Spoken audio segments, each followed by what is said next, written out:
محترم کہ جو بھی دشمن اہل بیت ہوتا ہے نا، جو بھی اہل بیت کے مقابلے میں آ جاتا ہے، اس کی عقل بھی ماری جاتی ہے، اس کی مت ماری جاتی ہے۔ اعوذ باللہ من الشیطان الرجیم، بسم اللہ الرحمن الرحیم، الحمد للہ والصلاۃ علی اہلہا، اما بعد۔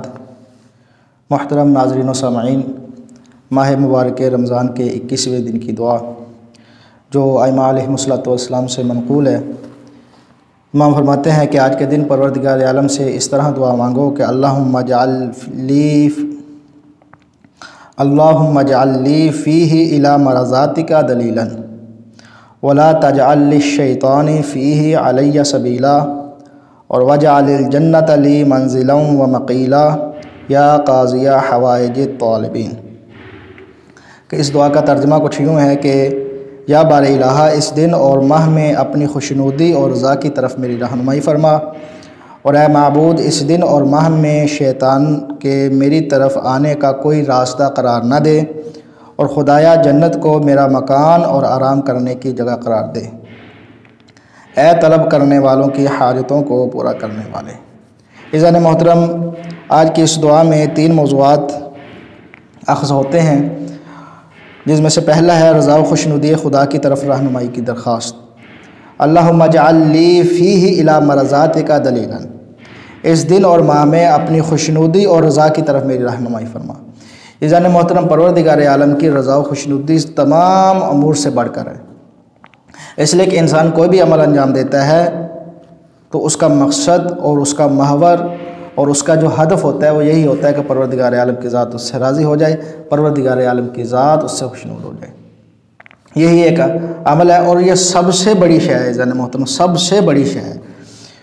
خداوند متعال سورہ توبہ کی آیت نمبر 72 میں ارشاد فرماتا ہے کہ وعد اللہ المؤمنین والمؤمنات جنات تجری من تحتها الانہار خالدین فیہا، کہ اللہ نے مومن مردوں اور مومنہ عورتوں سے وعدہ کیا ہے۔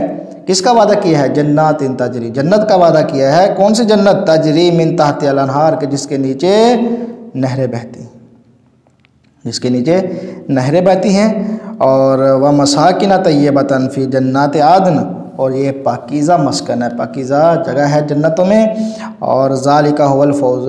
اس کے بعد پروردگار فرماتا ہے ورضوان من اللہ اکبر، اور اللہ کی طرف جو خوشنودی ہے وہ تو ان سب سے بڑھ کر ہے، یعنی جنت بھی اللہ کی خوشنودی کی وجہ سے ملتی ہے، اللہ کی ناراضگی کی وجہ سے نہیں ملتی، یعنی خوشنودی پروردگار عالم اس جنت، یہ جنت کی نعمتیں ان تمام سے بڑھ کر ہے کہ پروردگار عالم انسان پر خوش ہو جائے، پروردگار عالم انسان پر راضی ہو جائے۔ ذالک هو الفوز العظیم، اور یہی بڑی کامیابی ہے، سب سے بڑی کامیابی ہے یہی۔ عزیزان محترم، جب خوشنودی پروردگار سب سے بڑی کامیابی ہے اور سب سے بڑی شے خوشنودی پروردگار ہے، رضائے پروردگار ہے، تو پھر اس انسان، اس شخصیت اور اس ہستی کی فضیلت اور عظمت کا کیا کہنا کہ جس کے بارے میں پروردگار عالم خود فرما دے کہ اس نے تو میری رضاؤں کو خرید لیا ہے کیا۔ اور یہ قرآن کی آیت ہے عزیزان محترم۔ وَمِنَ النَّاسِ، سورہ بقرہ آیت نمبر 207 میں ارشاد ہوتا ہے وَمِنَ النَّاسِ مَن يَشْرِي نَفْسَهُ ابْتِغَاءَ مَرْضَاتِ اللَّهِ وَاللَّهُ رَءُوفٌ بِالْعِبَادِ، اور لوگوں میں سے کچھ ایسے بھی ہیں کہ جنہوں نے اپنی جان کے بدلے میں میری رضائیں خرید لی ہیں، اللہ کی رضائیں خرید لی ہیں، اللہ کی، یعنی پروردگار عالم ان پر راضی ہے، ان سے کبھی بھی ناراض ہونے والا نہیں ہے۔ یہ عظیم شخصیت، اور یہ کون ہے؟ یہ یقیناً مولا امیر علیہ السلام کی ذات ہے، کہ جس کو تمام علماء شیعہ نے لکھا، اور علماء اہل سنت میں بھی بہت سے علماء نے لکھا کہ یہ آیت مولا امیر علیہ السلام کی شان میں نازل ہوئی ہے۔ لیکن عزیزان محترم، یہاں بھی کچھ متعصبین نے یہاں ایک شبہ ڈالنے کی کوشش کی ہے تاکہ اس آیت کی شان نزول کو مولا امیر علیہ السلام سے پھیر کر کسی اور کی طرف لے جایا جائے، کیونکہ آپ جانتے ہیں کہ مولا امیر علیہ السلام کی شان میں اکثر آیات اور اکثر واقعات ایسی ہیں کہ جن کو مولا امیر علیہ السلام کی شان میں جو نازل ہوئی ہیں مولا امیر علیہ السلام کی شان میں، لیکن اس کے باوجود اس کو کسی اور کی طرف منسوب کر دیا جاتا ہے۔ کیوں؟ اس کی کیا وجہ ہے یہ آپ بہتر جانتے ہیں۔ لیکن یہاں بھی اس آیت کے بارے میں بھی بعض لوگوں نے ایک شبہ ڈالنے کی کوشش کی ہے۔ وہ کہتے ہیں کہ یہ آیت ایک صہیب رومی ایک صحابی رسول ہے، اس کی شان میں نازل ہوئی ہے۔ اور اس کا شان نزول کیا بیان کرتے ہیں؟ شان نزول یہ بیان کرتے ہیں کہ صہیب رومی نے اپنا سارا مال دے کر، مکہ میں اپنا سارا مال دے کر پیغمبر اکرم اسلام کی طرف مدینہ میں ہجرت کی، تو یہ آیت نازل ہوئی ان کی شان میں۔ یعنی محترم یہ ایک شبہ ہے، اور اس کے اوپر اگر تفصیل سے گفتگو کی جائے تو بہت ساری شکیں اس سے نکلتی ہیں کہ جس کی وجہ سے یہ کہا جا سکتا ہے کہ یہ آیت اس کی شان میں نہیں ہے بلکہ مولا علی علیہ السلام کی شان میں۔ لیکن میں صرف ایک چیز بیان کرنا چاہتا ہوں، اور دامن وقت میں گنجائش کو مد نظر رکھتے ہوئے، بھئی یہ آیت جو ہے یعنی محترم یہ آیت جانی قربانی کے بارے میں بات کر رہی ہے، جبکہ اس کا شان نزول جو ہے وہ مالی قربانی کے بارے میں بات کر رہے ہیں۔ جبکہ یہ اگر اس کو دیکھا جائے تو ان دونوں میں کیا ہوتا ہے؟ تضاد آتا ہے۔ بھی آیت کہہ رہی ہے کہ کچھ وہ ہیں کہ جنہوں نے اپنی جان بیچ کر پروردگار کی رضائیں خرید لی ہیں، اور یہ صاحبان عقل ظاہری بات حیران ہو جاتے ہیں ذہن محترم ایسے لوگوں پر کہ قرآن کے واضح لفظ نفس یعنی جان کا لفظ جو ہے ان کو نظر نہیں آتا، ترجمہ کرتے ہوئے خود کہتے ہیں کہ اپنی جانیں بیچ کر، اور جب شان نزول ذکر کرتے ہیں تو پھر بڑے دھڑلے سے کہتے ہیں کہ یہاں مال قربان کیا گیا۔ بھی عقل سے کام لو، کہ عقل میں آنے والی کوئی بات ہے کہ وہاں آیت میں جانی قربانی کی بات کی جا رہی ہے اور تم مالی قربانی کی طرف اس کے شان نزول کو منسوخ کر رہے ہو، تو یہ عقل سے۔ میں یہاں ایک بڑا خوبصورت جملہ کہا کرتا ہوں ذہن محترم کہ جو بھی دشمن اہل بیت ہوتا ہے نا، جو بھی اہل بیت کے مقابلے میں آ جاتا ہے، اس کی عقل بھی ماری جاتی ہے، اس کی مت ماری جاتی ہے۔ اس کی وجہ یہی ہے کہ اس کو اتنا ہی سمجھ نہیں آتا کہ جانی مالی میں فرق کیا ہوتا ہے، جانی قربانی میں فرق کیا ہوتا ہے اور مالی قربانی میں فرق کیا ہوتا ہے۔ خیر یہ ایک پوائنٹ ہے کہ جس سے ثابت ہو جاتا ہے کہ یہاں جانی قربانی مراد ہے، مالی قربانی مراد نہیں ہے، جبکہ یہ شان نزول مالی قربانی کو بیان کر رہا ہے۔ جبکہ قرآن کیا کہہ رہا ہے؟ وَمِنَ النَّاسِ مَن يَشْرِي نَفْسَهُ ابْتِغَاءَ مَرْضَاتِ اللَّهِ، کہ جنہوں نے اپنی جانوں کو بیچ کر اللہ کی رضائیں خرید لی ہیں۔ اور وہ کون ہے ذہن محترم؟ وہ سوائے مولا علی علیہ السلام کے اور کوئی نہیں ہے۔ جب شب ہجرت مولا علی علیہ السلام پیغمبر گرامی اسلام کے بستر پر سوئے اور لیٹے، تو اس کے بعد پیغمبر گرامی اسلام نے، جب مولا علی علیہ السلام پیغمبر گرامی اسلام صلی اللہ علیہ وسلم کے بستر پر لیٹے تو اس وقت پیغمبر گرامی اسلام وہاں سے ہجرت کر گئے، تو پروردگار عالم نے جبرائیل اور میکائیل کے درمیان کو بلایا، کہا کہ میں نے تمہارے درمیان بھائی چارے کو قائم کیا ہے، تم میں سے ایک کی عمر دوسرے سے بڑھا دی ہے، اب تم بتاؤ کہ تم میں سے کون اپنی عمر کو دوسرے پر قربان کرنا چاہتا ہے؟ تو کوئی ایک بھی، جبرائیل جیسا فرشتہ، میکائیل جیسا فرشتہ بھی اپنی عمر کو اپنے بھائی پر قربان کرنے پر راضی نہ ہوا، اپنی جان کو اپنے بھائی پر قربان کرنے پر راضی نہ ہوا۔ تو پروردگار نے فرمایا کہ جو تم ہو کہ جو اپنی جان کو اپنے دوسرے بھائی پر قربان نہیں کر رہے، وہ دیکھو میرا علی، کیا فضیلت ہے مولا علی علیہ السلام کی، وہ دیکھو میرا محبوب علی، وہ اپنی جان کو اپنے بھائی پیغمبر گرامی اسلام پر قربان کر رہا ہے۔ اور یہ پروردگار عالم نے فخر و مباحات کیے اور کہا کہ جاؤ جا کر میرے علی کی حفاظت کرو۔ ایک جناب جبرائیل مولا علی علیہ السلام کے سرہانے آ کر کھڑے ہو گئے، اور میکائیل پیغمبر گرامی اسلام کے پینتی آ کر کھڑے ہو گئے، اور دونوں نے کہا کہ اے علی کیا عظمت ہے آپ کی کہ پروردگار عالم آپ پر فخر کر رہا ہے، آپ پر فخر و مباحات کر رہا ہے کہ میرے علی جیسا کون ہو سکتا ہے؟ کوئی نہیں ہو سکتا علی جیسا۔ عزیزان محترم یہ عظمت ہے مولا علی علیہ السلام کی کہ پہلی چیز کہ فرمایا کہ رضا و خوشنودی کی طرف رہنمائی فرما، اور مولا علی علیہ السلام کی ذات ایسی ہے کہ پروردگار فرماتا ہے کہ انہوں نے ہماری رضا و خوشنودی خرید لی ہے۔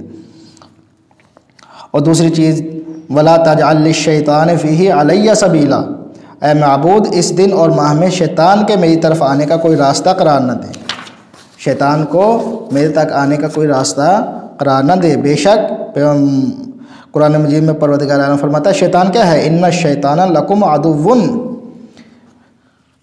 بے شک شیطان تمہارا دشمن ہے، فَاتَّخِذُوهُ عَدُوًّا، پس تم بھی اس کو اپنا دشمن بنا لو۔ شیطان تمہارا دشمن ہے، لہذا تم بھی اس کو اپنا دشمن بنائے رکھو۔ اور مولا علی علیہ السلام فرماتے ہیں کہ شیطان کن چیزوں سے انسان کو بہکاتا ہے، کن چیزوں پر انسان کو توجہ رکھنی چاہیے تاکہ انسان کو شیطان بہکا نہ سکے۔ اس لیے کہ اگر انسان ان اشیاء کی طرف متوجہ نہیں ہوگا تو پھر انسان کو شیطان جو ہے بہت جلد اور بہت آسانی سے بہکا لے گا، لیکن جب انسان ان کی طرف متوجہ ہوگا تو پھر اتنی آسانی سے اس کو نہیں بہکا سکتا۔ اور وہ کون سی چیزیں ہیں؟ مولا میل صلی اللہ علیہ وسلم فرماتے ہیں الفتن و ثلاث، بہکا دینے والے فتنے 3 طرح کے ہوتے ہیں۔ حب النساء، عورتوں کی محبت، وہو سیف الشیطان، یہ شیطان کی تلوار ہے۔ شیطان عورت کے ذریعے سے انسان کو بہت جلد گمراہ کرتا ہے۔ وشرب الخمر، اور شراب پینے کے ذریعے سے، وہو فخ الشیطان، اور یہ شیطان کا جال ہے۔ عورت کی محبت کو شیطان کی تلوار کا نام دیا گیا ہے، اور شراب پینے کو شیطان کا جال قرار دیا گیا ہے، اور فرمایا وحب الدینار والدرہم وہو سہم الشیطان، کہ دینار یعنی مال و دولت کی، دینار درہم کی محبت یعنی مال و دولت کی محبت، ٹھیک، وہو سہم الشیطان، یہ شیطان کے تیروں میں سے ایک تیر ہے۔ یعنی شیطان ان چیزوں کے ذریعے سے صاحبان ایمان کو بہکانے کی کوشش کرتا ہے، کیونکہ عورت ایک مولا میل علیہ السلام فرماتے ہیں کہ ایسا ڈسنے والا سانپ ہے کہ جس سے لپٹنے میں بھی مزہ آتا ہے۔ یعنی عورت کی محبت جو ہے وہ بہت جلد انسان کو راہ راست سے راہ گمراہی کی طرف جو ہے وہ لے جاتی ہے۔ اس لیے اس کو تلوار یعنی کاٹنے والی، یعنی انسان کے ایمان کو کاٹنے والی تلوار قرار دیا گیا ہے، اور مال و دولت کی محبت کو تیر قرار دیا گیا ہے کہ یہ شیطان کے تیروں میں سے تیر ہے۔ اس لیے کہ ہر انسان جو ہے ان چیزوں کی طرف جو ہے بہت زیادہ رغبت کرتا ہے، تو جب رغبت کرتا ہے تو مولا علیہ السلام فرماتے ہیں ان میں محتاط ہو کر رغبت رکھو، اتنی زیادہ رغبت نہ رکھو کہ شیطان جو ہے وہ تم پر حملہ آور ہو جائے، اپنے تلوار کے ذریعے سے، اپنے جال کے ذریعے سے، اور اپنے تیر کے ذریعے سے۔ اور مولا امام صادق علیہ السلام فرماتے ہیں یقول ابلیس لجنودہ القوا بینہم الحسد والبغی فانہما یعدلان عند اللہ الشرک، کہ ابلیس اپنے لشکر کو حکم دیتا ہے کہ انسانوں کے درمیان حسد اور سرکشی پھیلاؤ، یعنی انسانوں کے درمیان حسد، بغض، کہ یہ ایسا کیوں ہے، یہ اس کے پاس کیوں ہے، میرے پاس کیوں نہیں ہے، اس کو کہتے ہیں حسد، جلنا۔ یہ خود بذات ہی بہت وسیع موضوع ہے کہ جس کے اوپر الگ سے گفتگو ہونی چاہیے، انشاءاللہ پھر کبھی گفتگو کریں گے اس کے اوپر بھی، کہ حسد جو ہے شیطان انسانوں کے درمیان اپنے چیلوں کو کہتا ہے، اپنے لشکر کو کہتا ہے کہ انسانوں کے درمیان حسد کو پھیلاؤ اور انسانوں کے درمیان سرکشی کو پھیلاؤ، کیونکہ یہ دونوں اللہ کے نزدیک شرک کے ہم پلہ ہیں۔ یعنی شرک کتنا بڑا ہے، ان شرک لظلم عظیم، شرک سب سے بڑا گناہ ہے، اور یہ شرک کبھی بھی معاف کرنے والا گناہ نہیں ہے۔ پروردگار فرماتے ہیں میں ہر گناہ کو معاف کر دوں گا لیکن شرک کو معاف نہیں کروں گا۔ اور امام صادق علیہ السلام فرماتے ہیں یہ حسد اور سرکشی یہ 2 ایسے عظیم گناہ ہیں، اتنے بڑے گناہ ہیں، گناہ کبیرہ میں سے ہیں کہ جو شرک کے ہم پلہ گناہ ہیں۔ ان جتنا شرک سے منع کیا گیا ہے اور شرک سے انسان کو بچتے رہنا چاہیے جس طرح، اسی طرح ان 2 بری صفات سے بھی انسان کو بچتے رہنا چاہیے۔ دعا ہے پروردگار عالم سے کہ پروردگار، ہاں یہاں ایک اور چیز یہ ہے کہ انسان شیطان کو بھگانے والی چیزیں، کن چیزوں کے ذریعے سے شیطان یا انسان کے قریب نہیں آتا، انسان سے دور رہتا ہے۔ فرمایا کہ پیغمبر گرامی اسلام صلی اللہ علیہ وآلہ وسلم فرماتے ہیں کہ کیا میں تمہیں وہ چیز نہ بتاؤں کہ اگر تم اس پر عمل پیرا ہو جاؤ تو شیطان تم سے اس قدر دور ہو جائے جس قدر مغرب سے مشرق ہے۔ توجہ فرمائیے گا جان محترم، کیا میں تمہیں وہ چیز نہ بتاؤں کہ اگر تم اس پر عمل پیرا ہو جاؤ تو شیطان تم سے اس قدر دور ہو جائے جس قدر مغرب سے مشرق ہے۔ اور انہوں نے عرض کیا ضرور ارشاد فرمائیے۔ حضرت صلی اللہ علیہ وآلہ وسلم نے ارشاد فرمایا کہ روزہ اس کا منہ کالا کرتا ہے، صدقہ اس کی کمر توڑ دیتا ہے۔ یعنی اگر شیطان کا منہ کالا کرنا چاہتے ہو تو روزہ رکھو، اس کی کمر توڑنا چاہتے ہو تو صدقہ دو۔ اور راہ خدا میں محبت اور عمل صالح میں دوسروں کے ہاتھ بٹانے سے اس کی پشت ٹوٹ جاتی ہے، اور استغفار اس کی شہرگ حیات کو قطع کر دیتی ہے۔ یعنی یہ چیزیں ہیں کہ جن کے ذریعے سے شیطان جو ہے وہ انسان کے قریب نہیں آتا۔ دعا کرتے ہیں پروردگار عالم سے کہ پروردگار ہمیں شیطان کے بہکاوے سے محفوظ رکھے اور اپنی حفظ و امان میں رکھے۔ صدقہ محمد و آل محمد علیہ الصلوۃ والسلام کا۔ اللہم صلی علی محمد و آلہ اجمعین۔